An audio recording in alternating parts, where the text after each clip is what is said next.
Hello बच्चों, let's see the question. The question is one of the reason why haploids are considered more suitable than diploids for the study of mutation is that haploids. यहाँ पे बोल रहा है हमसे ये कारण बताना है हमें कि जो हैप्लॉइड होता है उनको ज्यादा सुटेबल क्यों कंसिडर किया जाता है compare to diploids for the study of the mutation. तो यहाँ पे ऑप्शन 1 में दे रखा है have shorter generation time, option 2 is have small number of chromosomes, option 3 is allow expression of recessive mutations immediately और in first generation, and option 4 is can be obtained in large number to give correct estimate of mutation theory. तो यहाँ पे हम लोग सबसे पहले देखेंगे इस क्वेश्चन का की कंसेप्ट. तो यहाँ पे the key concept of this question will be mutation. यहाँ पे अगर हम लोग लिखेंगे इस क्वेश्चन का की कंसेप्ट,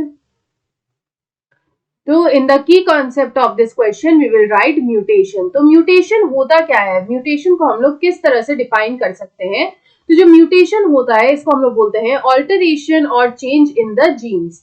तो we can say that it is the alteration या फिर it is the change in the genes. तो यहाँ पे जब जीन्स में चेंजेस होंगे तो यहाँ पे वेरिएशन जो है वो हमें यहाँ पे देखने को मिलेगा अवे फ्रॉम द नॉर्मल. तो यहाँ पे नॉर्मल से हटकर हमें कुछ वेरिएशन जो है वो यहाँ पे देखने को मिलेगा.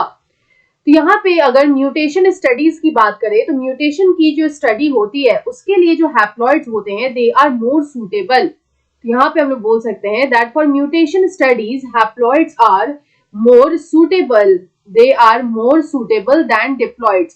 तो यहाँ पे हैप्लॉइड्स जो होते हैं वो ज्यादा सूटेबल क्यों होते हैं than diploids for the study of the mutation. तो यहाँ पे म्यूटेशन स्टडी के लिए जो है why are haploids more suitable वो हम लोग यहाँ पे देखेंगे. तो अगर हम लोग यहाँ पे डिफरेंस देखें, what is the difference between haploid and diploid. तो यहाँ पे क्या होता है हैप्लॉइड के केस में यहाँ पे क्या हमें देखने को मिलेगा कि यहाँ पे जो है सिर्फ एक एलील प्रेजेंट होता है, only one allele is present of each gene. तो हर एक जीन का सिर्फ एक ही एलील जो होता है वो यहाँ पे प्रेजेंट होता है. वहीं अगर हम लोग डिप्लॉइड्स की बात करें तो यहाँ पे क्या होता है कि both the alleles are present. यहाँ पे एक ही जीन का बोथ एलील्स जो होता है वो प्रेजेंट होता है. तो here we can say that both alleles is present of each gene. तो जीन का दोनों एलील्स जो होता है वो यहाँ पे प्रेजेंट होता है, जबकि हैप्लॉइड के केस में एक एलील प्रेजेंट होता है. तो यहाँ पे इससे क्या डिफरेंस हमें देखने को मिलेगा. तो यहाँ पे डिफरेंस ये आता है कि यहाँ पे हैप्लॉइड के केस में क्या होता है कि जो रेसेसिव म्यूटेंट एलील होता है, जो रेसेसिव म्यूटेंट एलील होता है वो खुद को एक्सप्रेस कर पाता है.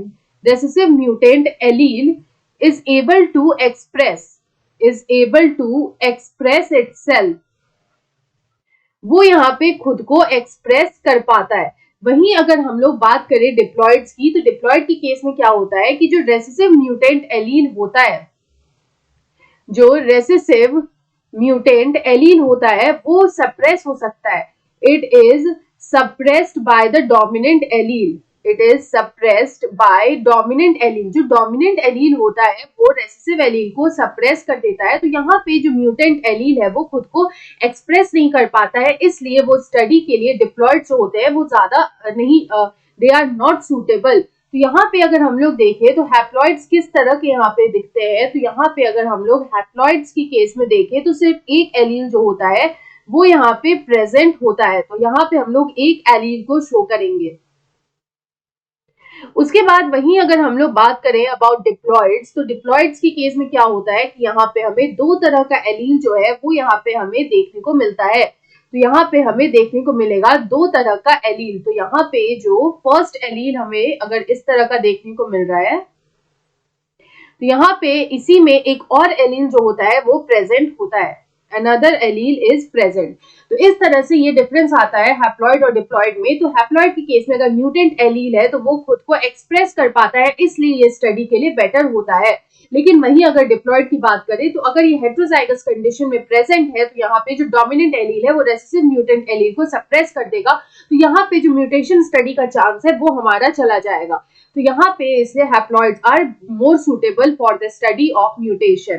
तो हमारा ऑप्शन 3 में दे रखा है allow expression of recessive mutations immediately और in first generation, so option 3 is the right answer. I hope you understood it well. Best of luck.